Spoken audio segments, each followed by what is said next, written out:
¿no? Eso. Bueno.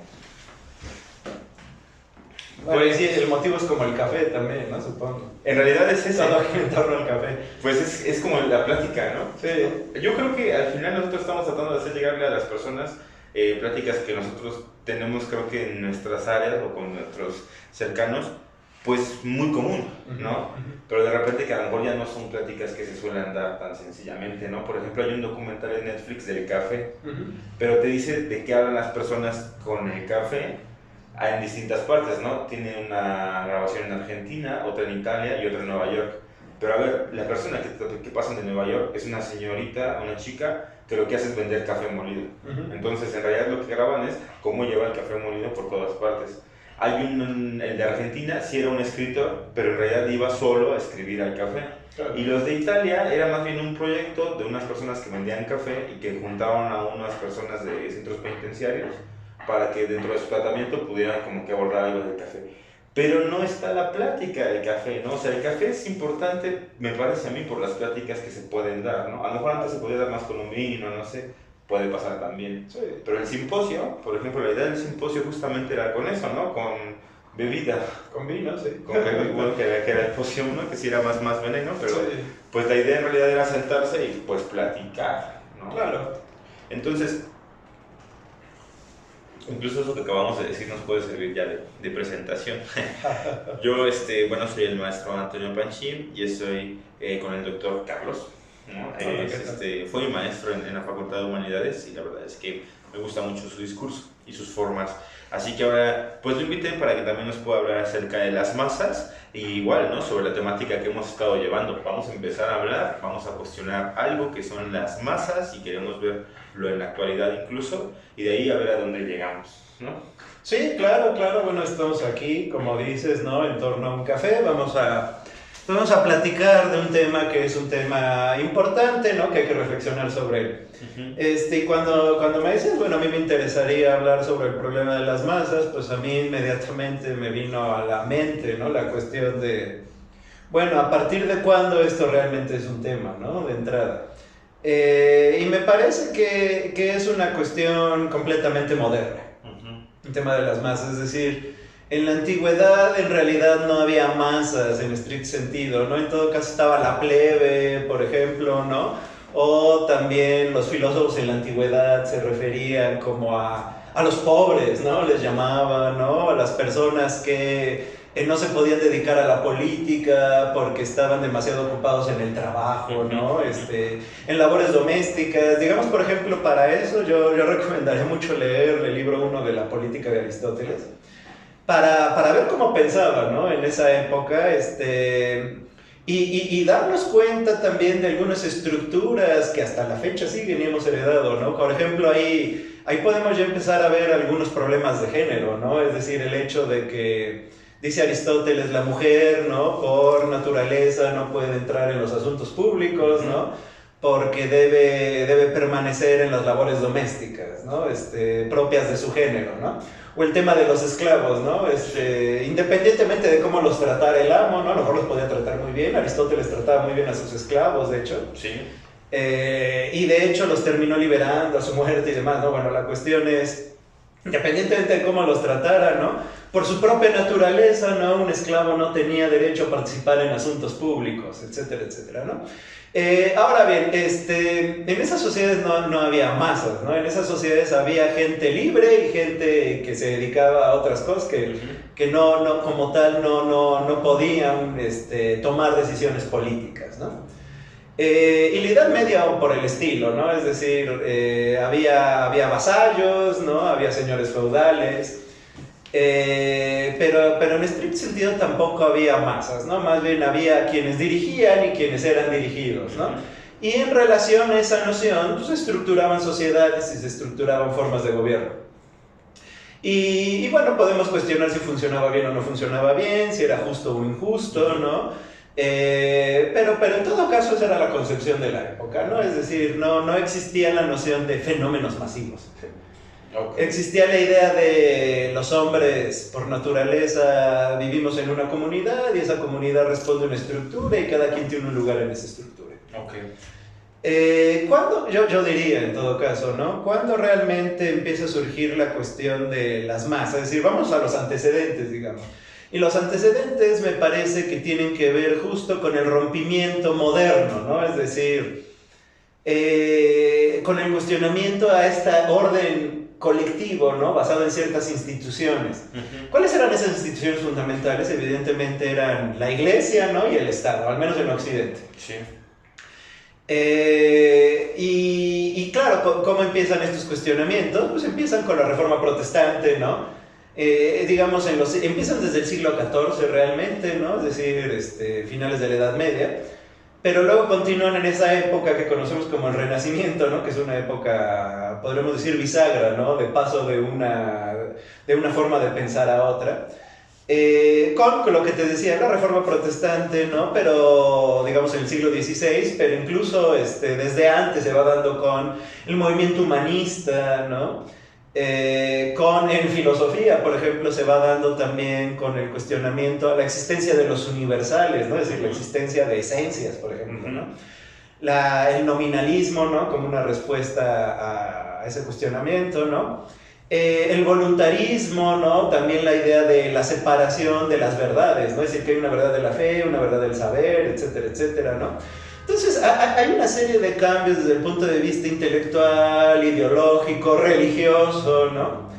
Que científicos después, ¿no? Evidentemente esto va a ir llevando a la noción de, bueno, hay una verdad que se obtiene de la observación, de la medición, ¿no? Puramente racional, distinta a la verdad de la fe, etcétera, etcétera, ¿no? Es decir, una serie de cuestionamientos que llevan, por ejemplo, al giro copernicano, ¿no? Al relativismo propio de la época del manierismo, por ejemplo, ¿no? A personajes como Montaigne, ¿no?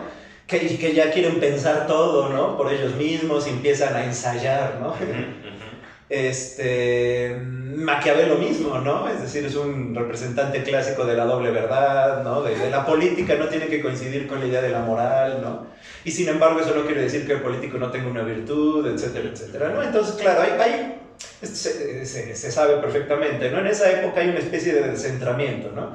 Se pierden las referencias que le daban una estructura a la comunidad, a partir de la cual funcionaban como círculos concéntricos, ¿no? Se pierde ese centro, y entonces, ¿qué pasa con esos círculos? Pues también se empiezan a diseminar. Pero eso no lo podríamos ver de repente, a lo mejor sociológicamente hablando, como la cuestión de la formación de la cultura y las subculturas.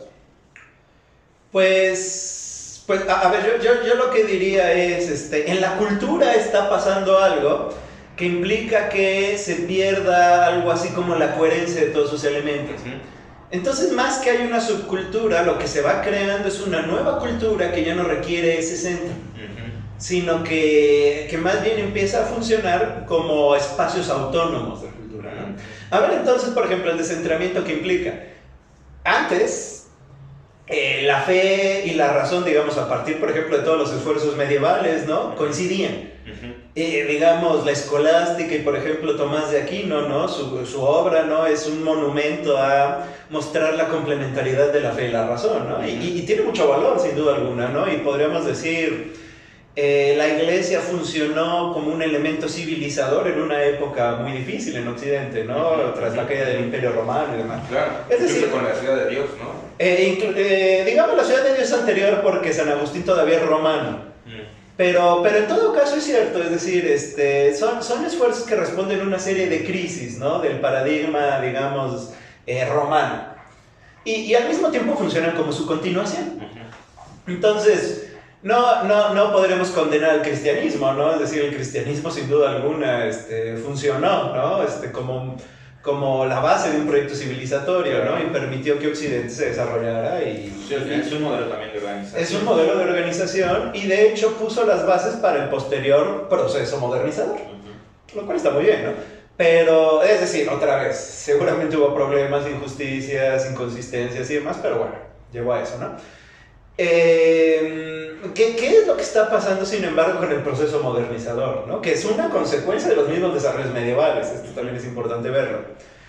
Que se va dando esta especie de, otra vez, ¿no? De diseminación y al mismo tiempo autonomía de las diversas esferas de la cultura y por lo tanto de la sociedad. Y entonces, claro, por ejemplo, lo que te decía de Maquiavelo y la ciencia y demás, ¿no? Ahora ya no tienen por qué coincidir la fe y la ciencia. Sí. Es decir, puede haber un ámbito de fe, puede haber un ámbito de ciencia, ¿no? O en Maquiavelo, ¿no? Ya no tiene por qué coincidir la política con la moral, ¿no? Puede haber un ámbito de moral y puede haber un ámbito de política, y ambos pueden funcionar bajo su lógica, ¿no? Es decir, aquí es donde empieza, por ejemplo, la idea de la razón de Estado, ¿no? Es decir, hay una racionalidad propia de los asuntos políticos, que va a dar pie, por ejemplo, a los estados modernos, ¿no? Es decir, empezando por el absolutismo y luego con el parlamentarismo, etcétera, etcétera, ¿no? Y así, ¿no? Es decir, hay un ámbito propio para el arte, ¿no? Aquí empiezan a surgir nuestras ideas, ¿no? Las que actualmente ya tenemos, ¿no? Acerca de qué es el arte, de qué es la religión, ¿no? Es decir, todo tiene que estar separado, todo tiene que funcionar bajo su propia lógica, ¿no? Sí, etcétera, sí. etcétera. Ahora bien, claro, es decir, esto todavía no nos explica a las masas, ¿no? Estoy como dando vueltas alrededor de otras cosas. Sí. Pero ¿en qué sentido estos antecedentes, ¿no? nos ayudan a entender la conformación de las masas, ¿no? A ver, claro, en esa época todavía no se podía ver esto porque las consecuencias sociales todavía no eran claras, el proceso modernizador apenas empezaba. ¿Cuándo ya podemos empezar a ver en la sociedad las consecuencias de este proceso modernizador? A ver, este proceso va empezando a conquistar lugares, ¿no? Es decir, empieza a asumir el poder, ¿no? Esto tiene que ver evidentemente también con el ascenso de la burguesía, ¿no? Y el capitalismo, ¿no? Y todas las formas que va posibilitando, ¿no? Entonces, empieza a haber revoluciones que empiezan a triunfar, empiezan a imponer una nueva idea, ¿no? Evidentemente, quizá la más representativa sería la Revolución Francesa, ¿no? Precedida evidentemente de la inglesa, de la americana y demás, ¿no? Sí. Y luego de la francesa, ¿no? Que son revoluciones políticas, ¿no? Viene la revolución económica, bueno, digamos desde la inglesa, ¿no? Pero se está consolidando con la revolución industrial. Entonces, claro, ¿qué va pasando con todo esto? Sí, no, sigue. Sí, Está bien. Que estas constantes revoluciones van consolidando el proceso de modernización, y eso ya va teniendo un efecto en nuestras sociedades. Digamos, ya los sociólogos, ¿no? De finales del siglo XIX y principio del siglo XX empiezan ya a notar, ¿no? ¿Qué es lo que ha pasado con el mundo, ¿no? Se ha ido dando el cambio, dicen, de lo que en alemán llamaban Gemeinschaft, ¿sí? A Gesellschaft. Es decir, el cambio de una comunidad, podremos decir, constituida orgánicamente, ¿no? Basada en una serie de principios y valores que determinan su identidad, a comunidad, o más bien a sociedades que ya no funcionan bajo la lógica de una comunidad, sino que ya más bien son asociaciones de individuos. Y claro, esto tiene que ver con ¿qué? Con esta ideología moderna de, en el fondo, todos somos individuos, ¿no? Libres, ¿no? Que como tal no pertenecemos esencialmente a una comunidad. Pero es correcto, por ejemplo, el término, digamos, individuo, porque bueno, pragmáticamente lo entendemos como este sujeto, individuo, persona, ¿no? Va a ser un ente aislado. Pero, por ejemplo, cuando vemos la definición de individuo, en realidad, me acuerdo mucho que Adler quizás hablaba más bien de un sujeto que no se puede dividir, es decir, indivisible. Y entonces, Digamos, cuando hablaba de un indivisible, tal vez hablaba más de un ente en comunidad, ¿no?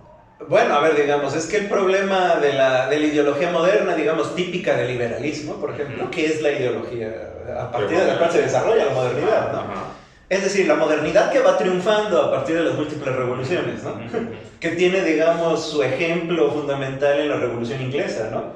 Que además la primera es una revolución puritana, ¿no? Es decir, protestante y más, es decir...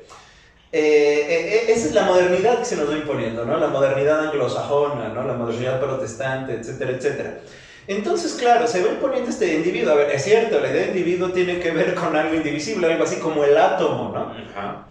Pero esa es la cuestión, ¿no? Se nos va imponiendo la idea de que hay algo así como un átomo social fundamental que es el individuo, ¿no? Que no se puede fraccionar ya, que es la unidad mínima de la autonomía. Que claro, la idea básica del sujeto liberal es que tiene la capacidad de razonar autónomamente y que eso lo hace libre y que de ello se derivan derechos, ¿no?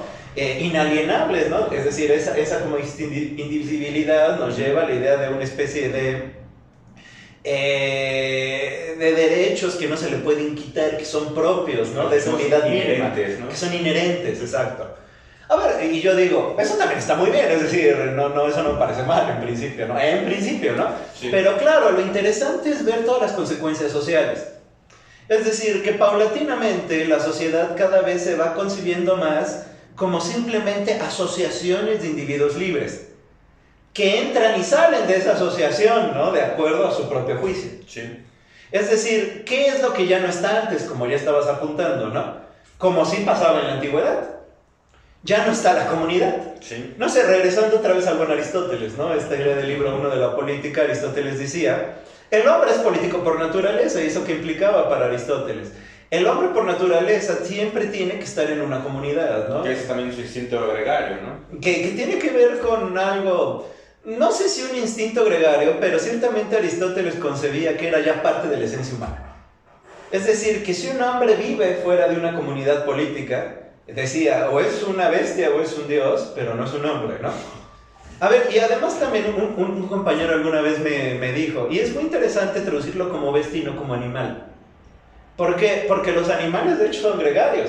Sí. Es decir, viven en manadas, ¿no? En grupos, y más decir, rara vez vas a ver un animal solo, ¿no? Sí, creo que también depende como la estructura del animal, pero en efecto tienden a ser grupos como Tienden a ser grupos. las manadas, las jaurías, Las ¿no? parvadas, lo que sea, ¿no? Es decir, tienden a juntarse, Y ¿no? además Es decir, hasta los microorganismos, ¿no? toman un sistema de organización incluso Claro. que ayuda a sus fines, ¿no? Como de protección, Exacto, de y guía. eso es justo lo que ve Aristóteles todo el tiempo, Y ¿no? por eso no animales, sino Por eso bestias. decía bestia, en el sentido de más bien como animal mítico. Es decir, como la quimera, cosas de estos seres, ¿no? Que están ahí solos, ¿no? Sí, Monstruosos, claro, ¿no? claro. O inclusive los dioses son algo también como monstruoso para los griegos, ¿no? Es decir, es un poco la idea de Aristóteles, ¿no? Es decir, fuera de la comunidad política, el hombre se desnaturaliza y se vuelve monstruoso y excesivo, ¿no? Un poco como lo que pasaba en las tragedias, ¿no? La ibris.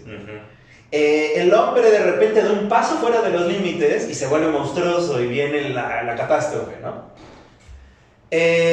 Bueno, digamos, esa idea ya no funciona en la modernidad. Sí. Es decir, en la modernidad todo lo contrario, ¿no? Te animan a salirte de esos límites, ¿no? Pero para afianzar tu individualidad. pareciera que hay como mucho tiempo, digamos, y muchos eventos que han transcurrido, pero a mí me parece que lo podríamos relacionar con esta idea quizás más actual de Bauman, ¿no? De la sociedad líquida y lo que él llamaba a lo mejor como la sólida. Es decir, Ok. todavía en la sólida había como un eje que teníamos que seguir, que en Foucault lo podríamos ver como la disciplina Claro. y la rigidez, ¿no? Que mucho Estoy de de la acuerdo. gente. Y ya después, ahora en lo líquido, que se vuelve mucho liberal, ya es mucho más lo que impera lo mío, lo personal. Yo lo que diría es que lo líquido ya es otra etapa. O sea, que Bauman ya es más bien lo actual, lo posmoderno, podríamos decir, ¿no? Yo te he visto como hablando de lo moderno.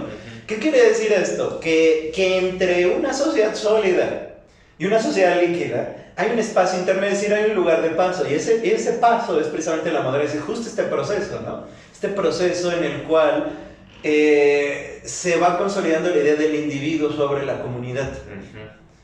Eso es justo el paso que va a posibilitar el ir de lo sólido a lo líquido, me parece, ¿no? Y en gran parte creo que se lo debemos al giro copernicano que mencionamos, ¿no? Por ejemplo, A todo ese proceso como de 5 siglos, ¿no? Sí.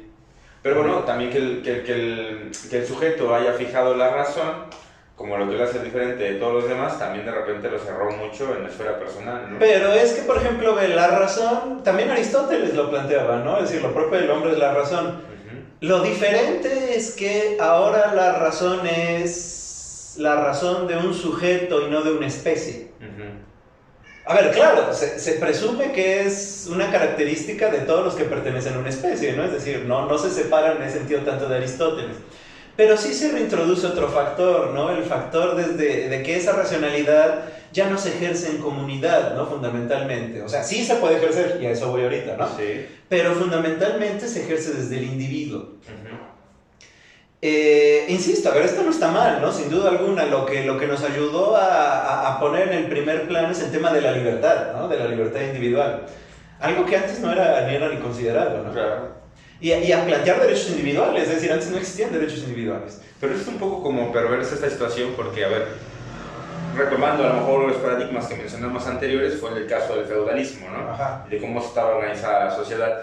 pero nosotros de repente vemos Corazón Valiente y lo que vemos es a lo mejor un ejercicio muy moderno, claro, de lo que hace William Wallace, claro. Y nosotros decimos, entonces así era el feudalismo, por supuesto que no. Por supuesto que no. Claro. Ahora decimos, esto es la modernidad del feudalismo, que nos presentan como si un grupo que reacciona y entonces se quiere poner en contra de él, ¿no? Y sin embargo, lo que estamos viendo acá es que no, que esa cuestión de poder posicionarme en contra de una esfera que ya estaba, digamos, ahí, viene después, ¿no? Con el ejercicio de la modernidad, entonces. Sí, claro, es decir, a ver, si en el feudalismo, ¿no? O en la Edad Media en general, ¿no? Porque el feudalismo solo es el sistema económico-político, ¿no? O sea, la Edad Media es todavía más amplia, ¿no? Entonces, si uno, digamos, en la Edad Media trata como de resistirse a las tendencias fundamentales, es decir, a no ser cristiano, pues te vuelves hereje, y si te vuelves hereje, básicamente estás dando un paso fuera de la comunidad, ¿no? Y te van a hacer la guerra. Y te van a eliminar. Sí. Entonces, no existía esa idea, ¿no? Es decir, claro, había tolerancia, pero había tolerancia siempre y cuando cumplieras los requisitos mínimos, ¿no? A ver, digamos, ejemplos de tolerancia medieval, ¿no? Que son muy interesantes.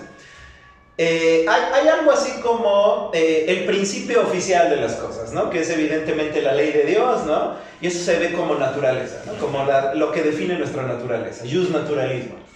Pero por supuesto también había nociones de derecho que viene de las costumbres, ¿no? El consuetudinario. Y claro, ¿de qué se daban cuenta? Hay costumbres que no coinciden con la noción de la voluntad de Dios, ¿no? Digamos, hay prostitución. Y hay abortos, ¿no? Y hay otras cosas, ¿no? Y el problema es que no simplemente, o sea, claro, tú puedes decir que es pecado, ¿no? Y puedes ayudar a la gente a que no peque, ¿no? Y esa es la labor pastoral y demás, ¿no? Pero no puedes simplemente prohibir que eso suceda, ¿no? O impedir que eso suceda y criminalizarlo. Ya los medievales se daban cuenta perfectamente de eso. ¿Qué hacían? Trabajaban el pecado desde el punto de vista espiritual, pero lo toleraban desde el punto de vista legal. Ya. Si me sigues, ¿no? Es decir, era una manera de mantener a una comunidad orgánica en equilibrio, ¿no? Es decir, ¿cómo se manejan en contra, ¿no? Actualmente estas cuestiones precisamente por esta ideología de la que estamos hablando, ¿no? El aborto, como tú sabes, ¿no? Incluso la prostitución, son derechos individuales. La prostitución, por ejemplo, a ver, claro, aquí podemos cuestionar la trata de personas y demás, que evidentemente eso ya no entra entre los derechos, ¿no? Pero sí, ¿en qué sentido, no? Y hay personas que luchan por ese derecho, ¿no? Como derecho al trabajo. Okay. Si me sigues, ¿no? Sí. Es decir, que debe de ser protegida por el Estado. Claro, debe al mismo tiempo combatirse la trata de personas, pero al mismo tiempo protegerse a las personas que están trabajando. Y por lo tanto no perseguírselas y demás, ¿no? Por ejemplo, y el aborto, ¿no? Lo que decíamos, ya no es visto simplemente como algo que debe de ser tolerado, ¿no? Se lucha porque sea un derecho individual. Sí. Es decir, porque ya hay otra lógica por completo. Sí, sí, es lo que estábamos, por ejemplo, aquí marcando. O sea, si bien era rígido el esquema de la comunidad, era tolerante en el sentido de que, bueno, tendríamos que acaparar de repente estas conductas, ¿no? Y después lo que estamos platicando es que por un lado, si hay un delito de trata de personas, por la prostitución también se vuelve un trabajo y entonces por el lado de la prostitución habría que cuidar los derechos y por el lado del delito, pues habría que perseguirlo.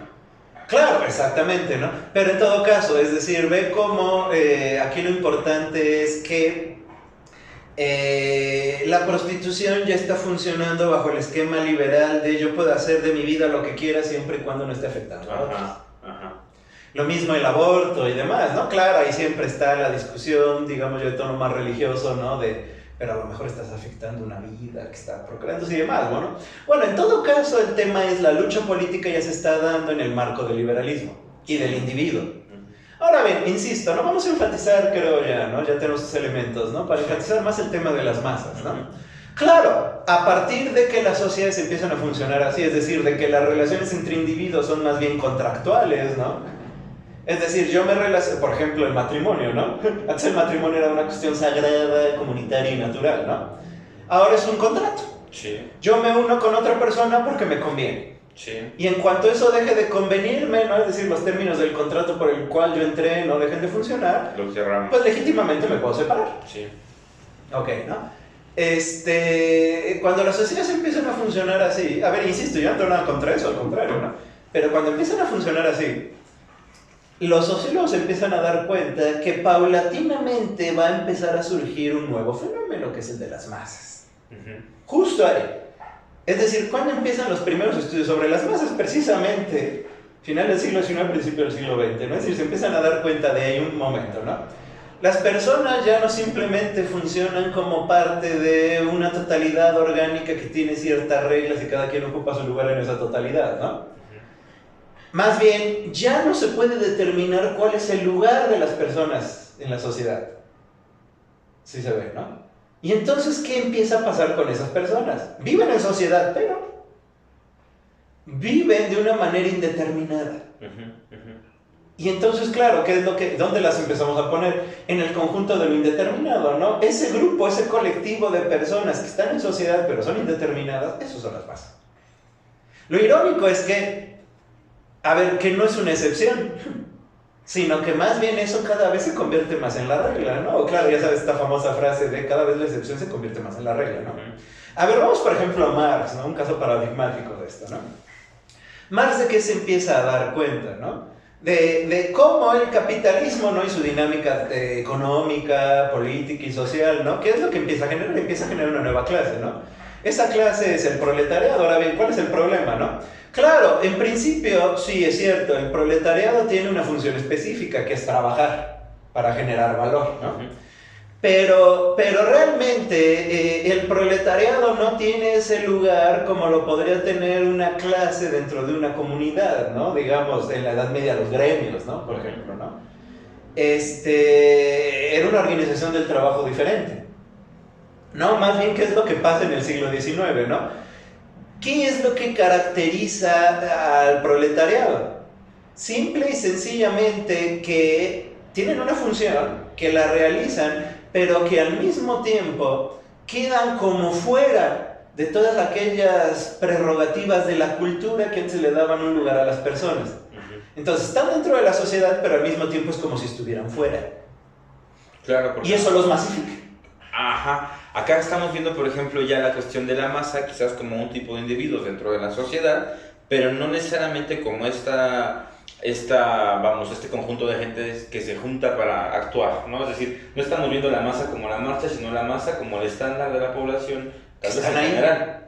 Exacto. Ahora bien, claro, aquí es donde la idea de los individuos libres, ¿no? Y de los derechos para los individuos libres ya no tiene sentido. ¿Por qué? Porque si tú eres un burgués y gozas de todos los privilegios de ser un individuo, claro, para ti funcionan muy bien esos derechos. Sí. Y de hecho para ti fueron hechos. Pero ¿qué pasa con todo ese grupo de personas que ya no pueden ser pensados como individuos? Porque simple y sencillamente es absurdo, ¿no? Tratar de aplicarles a ellos esos privilegios, en tanto que ellos ya no los gozan.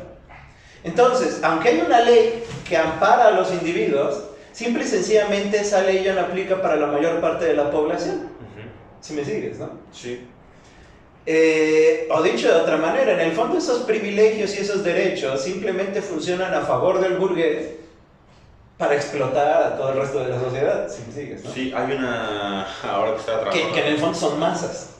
Exactamente, hay una cuestión que estábamos trabajando justamente en la tesis ahí con Foucault, donde se veía cómo estaban haciendo reglamentos, ¿no? Y en la cuestión del reglamento decían, es que también las personas que tienen dinero, o sea, no solamente los pobres los incumplen, sino también los que tienen dinero, pero se trata de que solamente el reglamento aplique para los pobres, ¿no? Y venía claro. explícito. Sí, está esa famosa frase de Anatole France, ¿no? Esta de, en su grandiosidad, ¿no? Y en su fabulosa igualdad, ¿no? La ley prohíbe, ¿no? Tanto al rico como al pobre dormir bajo los puentes. Claro que es lo absurdo de esto, ¿no? En el fondo solo se lo prohíbe al pobre. Claro. Es decir, evidentemente, ¿no? En términos formales se los prohíbe a todos por igual, ¿no? Sí. Pero está directamente hecha esta ley a favor del burgués para aislar al pobre, ¿no? Que en el fondo, ¿no? Permanece, ¿no? En función de todo ese sistema social relegado a el espacio de la masa. Sí. Por ejemplo, Marx, ¿cómo le llamaba esto? O sea, Marx es un gran sociólogo, ¿no? O fue un gran sociólogo. ¿Y qué es lo que trató de hacer en relación a su sociedad, no?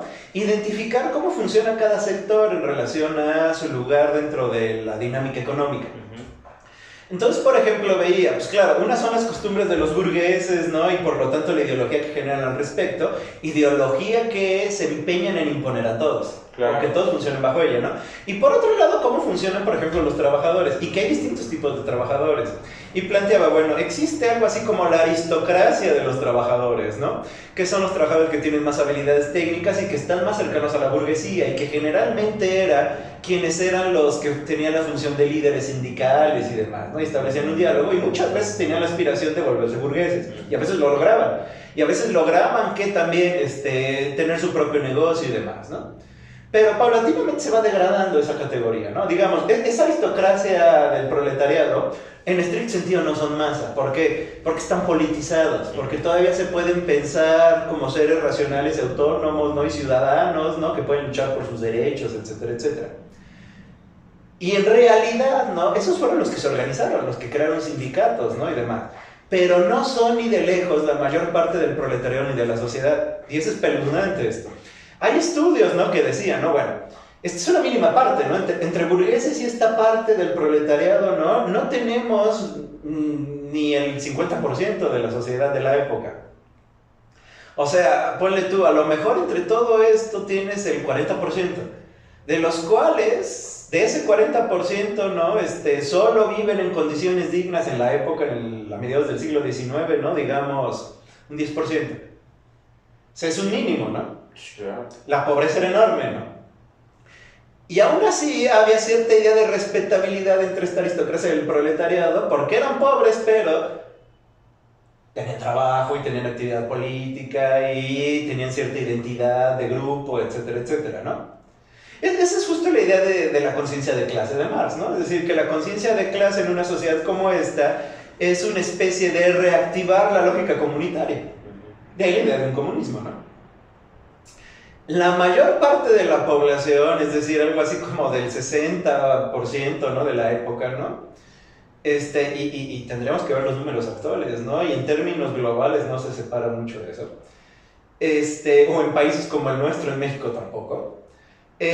No solo vivían en pobreza, ¿no? Vivían en una especie de aislamiento y anonimato, ¿no? Espeluznante, ¿no? A eso es a lo que Marx más o menos alcanza a ver como el lumpen. Pero inclusive es todavía peor, ¿no? Es decir, es un modo de vida que ya sociológicamente es muy difícil estudiar. Otra vez, ¿por qué? Porque está como en la oscuridad, ¿no? Porque no está estructurado, porque no funciona bajo un sistema de reglas, porque no son capaces de acceder a la lucha política, etcétera, etcétera.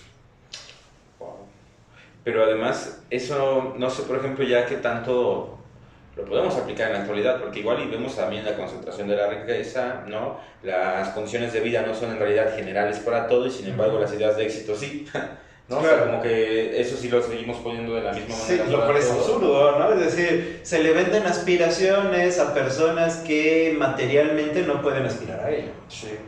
Y podemos ver también hoy, por ejemplo, de repente la intención era también actualizar a lo mejor lo que está pasando en el presente con estos diálogos y pues lo estamos viendo a lo mejor con la salud, ¿no? O sea, sí habrá quien se puede ir a su casa a proteger y resguardar un mes sin tener que salir porque tiene dinero y tiene recursos para hacerlo, pero hay mucha, que me parece que es la masa, las personas que tienen que ir, trabajar y vivir al día. Sí, sí, o sea, como decíamos, ¿no? Quienes a lo mejor no son masa, ¿no? Es decir, que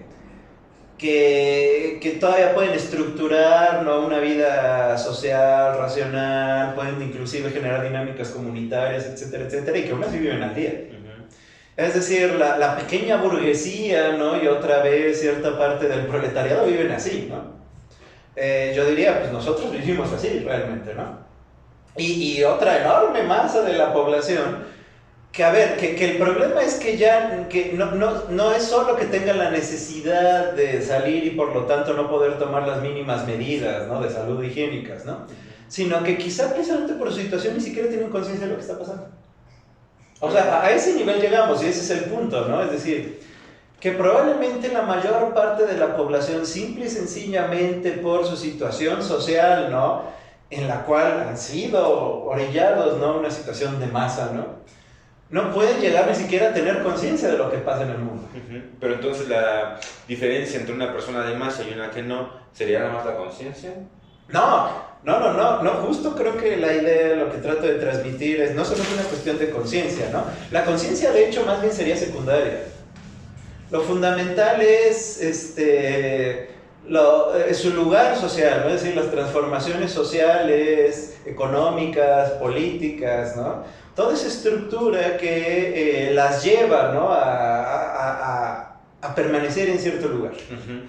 Pero entonces sería mucho más referido a la conciencia de Marx, ¿no? De conciencia de clase. A ver, pero claro, otra vez, la conciencia de clase siempre se apoya en una base material, ese es el punto. Es decir, si las condiciones materiales no están, no vamos a poder generar esa conciencia. Y me parece que en este caso no se van ni siquiera a proveer. Pues eso es el problema, ¿no? A ver, claro, siempre está el tema de cómo una persona por sus propios medios, ¿no? O con ayuda de personas que estén en una situación similar, podrían llegar a salir de esa situación, ¿no? Tendría que haber un cambio de conciencia. Y es cierto, ¿no? Es decir, no todo es una especie de determinismo materialista, ¿no? Es decir, sin duda alguna también está el problema de cómo a través del trabajo consciente, ¿no? Uno puede salir adelante, ¿no? Pero nota que eso es también altamente ideológico, ¿no? Es decir, eso es gran parte también de la conciencia burguesa, ¿no? La idea de podemos salir a través de nuestros propios medios, ¿no? Porque somos seres racionales y libres, adelante. O más bien la de que el pobre es pobre porque quiere. Es decir, hasta cierto punto, ¿no? Es decir, no tanto, evidentemente, ¿no? Pero, a ver, claro, también hay algo altamente ideológico en decir, simplemente con que el pobre, ¿no? se vaya educando y se vaya formando, va a ir adquiriendo las herramientas que le van a permitir organizarse y salir de su situación, ¿no? Yo creo que es mucho más complicado que eso. Es decir, hay una serie de limitantes que pueden hacer imposible, ¿no? Que una persona realmente salga de esa situación, incluso a pesar de que genere conciencia de ella. Uh-huh. Sí, pero además todos los elementos que hay como implicados ahí, ¿no? Había un breve documental, ¿no? Que son cortos de documentales, donde hablan un poquito de cómo se empezó a dar la brecha salarial, ¿no? Y hablaban, por ejemplo, de una persona de raza africana y de una persona blanca, ¿no? Decían, ¿por qué a esta persona no va a poder aspirar jamás a las condiciones que tiene, por ejemplo, el de raza blanca, económicamente hablando, aunque partan del mismo, ¿cómo se llama? Del mismo trabajo, del mismo empleo, que hagan exactamente lo mismo? Dice, porque también hay un sector al que pertenece este individuo, ¿no? Y por ejemplo, si es un individuo que quiere salir de la pobreza, pero toda su familia, todo su núcleo está en pobreza, pues al final él va a tener que terminar gastando de manera diferente que el otro, ¿no? O sea, no es lo mismo tener... Ahora bien, y yo agregaría, y no por su raza, no, sino por su situación socioeconómica. Exactamente. Ahora bien, claro, esto también que nos dice, ¿no? La idea de raza es en gran parte ya un problema socioeconómico. Uh-huh. Y creo que esto es muy importante verlo. Es decir, claro, uno tiene que pensar el problema racial. Pero a ver, por ejemplo, típico problema de quien tiene una posición privilegiada, ¿no? Y por lo tanto tiene una mentalidad liberal, burguesa, sí, etcétera, ¿no? ¿Cómo aborda el problema de la raza? No hay que discriminar, ¿no? Uh-huh. Y entonces, claro, se mete en esta dinámica de hay que aceptar al que vive en otras condiciones étnicas o tiene otra cultura o tiene otro color de piel, etcétera, etcétera, ¿no? Pero realmente eso es completamente superficial y banal. O sea, el verdadero problema no está en, soy buena onda contigo y te acepto en cualquier circunstancia, ¿no? Y te dejamos entrar a los antros o cosas de esas son tonterías, ¿no? O sea, el verdadero problema es que tienes que reestructurar todo el sistema económico para posibilitar que esas personas que de entrada ya están ahí y son apuntadas con el dedo, ¿no? Es decir, ideológicamente por su raza, en realidad están ahí por una cuestión económica. Uh-huh. Si modificas su cuestión económica, te aseguro que va a empezar a lucir diferente para ti. O sea, yo diría, ¿no? No discriminamos al indígena por indígena, lo discriminamos por pobre. Uh-huh. En cuanto el indígena empiece a tener otro lugar en la sociedad socioeconómicamente hablando, va a empezar a lucir más atractivo para cualquier persona. Sí. Si me sigues, ¿no? A ver, con esto tampoco quiero ser completamente marxista, es una perspectiva en gran parte marxista, ¿no? No quisiera solo plantearlo así, pero ahí hay un problema que me parece fundamental, ¿no? Es decir, creo que no podemos simplemente pensar a las masas como un problema de conciencia, ¿no? Es decir, como un problema puramente racional, como un problema que se pueda trabajar en nuestras mentes, ¿no? Se tiene que trabajar a nivel de estructuras socioeconómicas. Ya, y eso creo que nos va a hacer, o sea, se va a decir como vamos a concientizarles, a lo mejor se va a trabajar mucho sobre la cultura, pero no sobre la calidad de vida.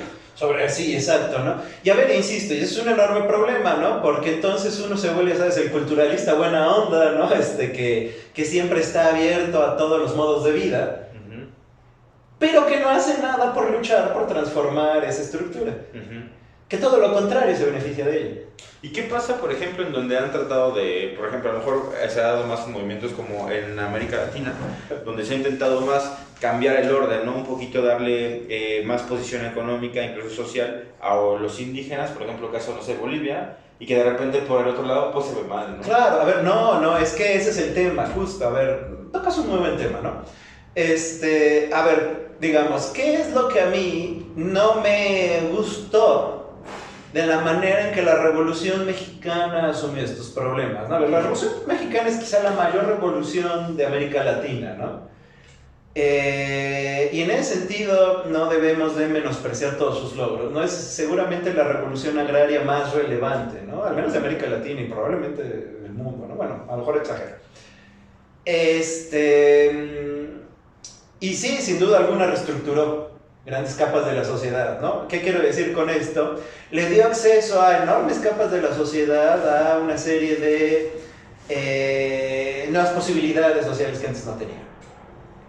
Y entre las cuales estaba la propiedad, que a mí me parece que eso es fundamental, ¿no? Y eso llevó a movimientos sindicalistas y demás, ¿no? Que claro que también se pervirtió por el problema del corporativismo, ¿no? Y luego también el problema del partido de Estado, ¿no? Que ya todos sabemos lo que sucedió con él. Pero me parece que, particularmente, por ejemplo, la cuestión indígena, ¿no? Fue sobre todo abordada desde las élites intelectuales. Y se generó una especie de ideología del indigenismo, ¿no? Que se centró sobre todo en que vamos a representar a los indígenas de una manera digna, ¿no? Y ahí tenemos los ejemplos del muralismo, ¿no? Uno va al Munal, ¿no? A ver las obras, cómo representan a los indígenas, ¿no? Y lo representan, sí, bajo un modelo de dignidad, vamos a decirlo así, griego, ¿no? Occidental, europeo, ¿no? En relación inclusive a las vanguardias y demás.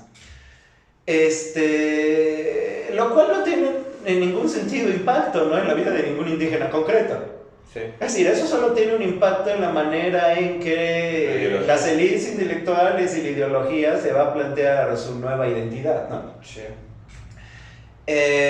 A ver, lo que dices de Bolivia en contra me parece muy relevante, ¿no? Es decir, no se trata de hacer murales con indígenas, ¿no? De lo que se trata es de, en efecto, posibilitar que los indígenas tengan posiciones de poder, ¿no? Que tu parlamento, ¿no? Esté conformado en su mayoría por indígenas, porque tu país en su mayoría es indígena. Sí. Que en efecto los estímulos económicos, ¿no? Se quiten, ¿no? De las antiguas élites económicas y se trasladen, ¿no? A las comunidades indígenas para que empiecen a desarrollar autonomía económica. Y funciona bien. Y lo que podemos ver es que las mediciones en efecto muestran, ¿no? Cómo en gran parte, ¿no? La población de Bolivia fue saliendo de la pobreza. A ver, insisto, no quiero decir que esto sea perfecto, no quiero decir que no haya una serie de manejos que quizá inclusive pudieron ser corruptos y demás, ¿no? No quiero decir que incluso políticamente no eso haya llevado a la perpetuación de cierto tipo de individuos en el poder, seguramente lo hizo. Sí. Pero por otro lado, ¿no? Al mismo tiempo se empezó a trabajar, ¿no? Para que enormes capas de la población salieran del anonimato. Sí. Y dejaran de ser dependientes de un modelo, como bien decías, aspiracional, que no correspondía con ellos. Y eso creo que es todo, el reto viene cuando, por ejemplo, hay cierto, es que vamos a ver las posibilidades de una élite económicamente hablando, pues obviamente se van a sobreponer a esas cosas que están haciendo y entonces van a estar buscando la primera de malas para cambiarlo, ¿no? Es decir, ¿quién se quejaba de lo que estaba pasando en Bolivia? Tal vez el que pueda aspirar a un McDonald's o un viaje a Europa o que pueda estar aquí. Puede ser, digamos, en todo caso yo diría, sin ridiculizarlo, ¿no? También. Sobre todo los sectores de oposición en Bolivia eran sectores urbanos. Es decir, cuya actividad económica ya estaba más cercana a los intereses de la burguesía. Pero Bolivia no era un país fundamentalmente burgués, ¿no? Y además ahí también estaba no solo el elemento agrario, sino el elemento indígena. Y eso implicaba entonces generar un sistema que se adecuara mejor a esa enorme capa de la población. A ver, lo que sí también creo es, eso no quiere decir olvidarnos de la burguesía y olvidarnos de la actividad urbana e industrial, ¿no? Pero en todo caso sí requeriría un mayor equilibrio. Sí. Creo que esos equilibrios ayudan a que tu población no se masifique, ¿no? Y no termine convirtiéndose en un conjunto de individuos aislados, anónimos, ¿no? Que no le pueden dar una estructura, ya no digas tú cultural, ¿no? Y demás, ¿no? Sino mínimamente social y económica. Pero no es la y idea, política, ¿no? No es la idea de repente que persigue, por ejemplo, justamente el liberalismo, o sea, la masificación de sus integrantes. Bajo una idea. No, en principio no. Yo más bien diría, es una consecuencia no prevista, ¿no? Y que por eso mismo suele permanecer, vamos a decirlo psicoanalíticamente, ¿no? En el inconsciente, ¿no? Es decir, es parte de, pero no la vemos, no la percibimos. Y no la percibimos por razones estructurales, ¿no? Quiero decir, porque la misma ideología liberal, ¿no? Simplemente no lo tenía previsto, ¿no? Te ayuda a ver hacia otro lugar que ciertamente promueve una aspiración y promueve cierto funcionamiento, ¿no? Que no ayuda a ver las consecuencias de ese funcionamiento que se van acumulando detrás. Es decir, con esto podríamos ver que no necesariamente existe un sistema malévolo y perverso oligárquico que dice vamos a aplicar el liberalismo para que pase esto. No, sin duda alguna. A ver, eso sería ya medio una teoría de la conspiración, ¿no? Sí. Es decir, eso, a ver, ese creo que es justo el problema, digamos, los nazis, ¿no? Y cualquier otro, ¿no? El populismo actual, ¿no? Incluso. De derechas y de izquierdas. Sí. ¿Cómo suelen plantear la cuestión? Existe algo así como un grupo privilegiado que conscientemente está planteando esto para su beneficio, ¿no? No, más bien el problema es que toda esta dinámica se está generando inconscientemente. Exacto. O sea, no sé si te das cuenta que la idea paranoica es un alivio para nosotros, ¿no? Es decir, ¿por qué? Porque al menos ya sabemos que hay alguien que controla la situación. Sí. Y claro, si tú sigues eso, angustia, claro, te ayuda a mitigar la angustia de la incertidumbre, ¿no? Es decir, de que no sabemos ni qué rumbo tiene esto, ¿no? Sí. Y eso, claro, lleva, por ejemplo, a los nazis a qué conclusión lógica, bajo esas premisas. Pues tenemos que atacar a ese grupo, ¿no? ¿Y cuál era ese grupo, no? La camarilla judía y tonterías de esas. Ya. Y eso es muy importante mencionarlo porque evidentemente sí nos gusta tener como pretexto para efectivamente dejar de buscar respuestas, ¿no? Sí, no hay nada más tranquilizador que el hecho de saber a quién vas a atacar. Pero en este caso también se volvió en algún momento, por ejemplo, la religión, pero ahora es mucho más como la ciencia, ¿no? Es decir, muchos van a acudir a la ciencia, muchos vamos a acudir a la ciencia para decir si está científicamente probado, entonces... Bueno, yo creo que cualquier cosa se puede usar, o sea, a ver, no, con esto no quiero decir que la religión o que la ciencia, ¿no? Sean o lleven a las personas a tomar este tipo de decisiones erráticas, todo lo contrario, ¿no? Si fueran estrictamente religiosos y científicos no lo harían. A ver, por ejemplo, el fundamentalismo de cualquier tipo de religión, ¿no? En el sentido en que se ha desarrollado, digamos, en ciertas comunidades, como el Ku Klux Klan, ¿no? O como el fundamentalismo islámico, o quien sea. No tiene ningún sentido que ver con un sentido riguroso del cristianismo, del islam, por ejemplo, ¿no? Es decir, más bien son maneras, ¿no? De reinterpretar el sentido tanto del cristianismo y del islam para tranquilizarte a ti mismo. Cuando todo lo contrario, ¿no? Contra la religión más bien lo que debe de hacer es ponerte, ¿no? Frente a tus vacíos, ¿no? Y enfrentarlos. Sí. En ese sentido hasta tiene una función terapéutica, ¿no? Lo mismo pasa con la ciencia, ¿no? Sin duda alguna se puede utilizar una serie de nociones científicas de una manera perversa, es decir, de una manera no científica. Y eso lo hacían los nazis, por ejemplo, ¿no? La pseudociencia. Pero entonces ya no es ciencia, es pseudociencia. Creo que eso es importante verlo. Ahora bien, esto es importante para nuestro tema. ¿Por qué? Porque de eso se alimentan las masas. O sea, la literatura, la cultura, entre comillas, que consume la masa, ¿no? Es pseudocultura, ¿no? Es decir, es pseudociencia, pseudoreligión, ¿no? Teorías de la conspiración, etcétera, etcétera. Claro, pero entonces, ¿qué tendría que consumir? Bueno, es que hemos dicho, ¿no? Que no depende nada más de una cuestión de prepararse y de formarse y del estudio, sino que también tendría que ver con una cuestión estructural que nos rebasa seguramente, pero tal vez dentro de las posibilidades es no ir y buscar solo ciencia, sino ir y buscar, ¿no? Ciencia. Claro, a ver, digamos, sí, sin duda alguna, los grandes movimientos sociales, políticos, revolucionarios, ¿no? Emancipadores, siempre es lo que han buscado, ¿no? Acercar la alta cultura a las masas, ¿no? Es ya casi un cliché. Y algunos han tenido éxito, ¿no? Un éxito notable en lograrlo, ¿no? En América Latina, ¿no? Se ha trabajado mucho. Por ejemplo, la pedagogía de Paulo Freire, ¿no? Está basada en eso, ¿no? La Revolución Rusa, por ejemplo, eso es lo que intentó fundamentalmente, ¿no? Posibilitar que el arte no sea una cuestión burguesa, que el arte sea una cuestión de masas, ¿no? A ver, en principio eso es lo que pretendía hacer el muralismo, ¿no? Claro, me parece que nunca lo logró, ¿no? Es decir, a ver, porque no se trata de llevar la cultura a las masas desde la burguesía, ¿no? De lo que se trata es de que las masas sean productoras de cultura, ¿no? De alta cultura. Yo creo que ese sería el tema, que en efecto ahí puede haber una enorme revolución, sin duda alguna. Siempre y cuando, otra vez, ¿no? Creo que ahí el término consumo no es el adecuado, ¿no? No se trata de que consuman, ¿no? Se trata de que ellos mismos produzcan alta cultura. Ahora bien, es complicadísimo hacerlo en condiciones socioeconómicas adversas. Claro, tal vez ahora, digo, para ir cerrando por hoy, porque se nos acaba esta sesión, sí. Y además la hora se va rapidísimo, o sea, sí, ya llevamos sí, 50 minutos y creo que... No, es que hay mucho de qué hablar. Hay mucho, ¿no? Y se presta, y justamente la idea esta del café y platicar es que se vea así la plática, ¿no? Yo creo que de repente por eso uno pasa muchas horas con los amigos justamente echando, unos dirán echando chismes, otros dirán platicando, ¿no? Que en efecto es más bien esto. Claro. Pero entonces acá la idea sería el acto revolucionario hoy en día, porque tenemos que cuestionarnos, ¿no? O sea, ¿somos revolución o somos masa? Porque hemos visto muchas manifestaciones, pero ¿qué tantas esas manifestaciones más bien siguen siendo un ejercicio, no sé, de masa y se ha perdido más bien la cuestión de revolución? Claro, bueno, esa es una muy buena pregunta. Yo diría, en efecto, la lucha, ¿no? revolucionaria es por impedir la formación de masas, ¿no? Y más bien posibilitar que todos esos sectores sociales que están en riesgo de caer en esa situación accedan a los privilegios por los cuales la modernidad ha luchado. Que son privilegios económicos, son privilegios políticos, ¿no?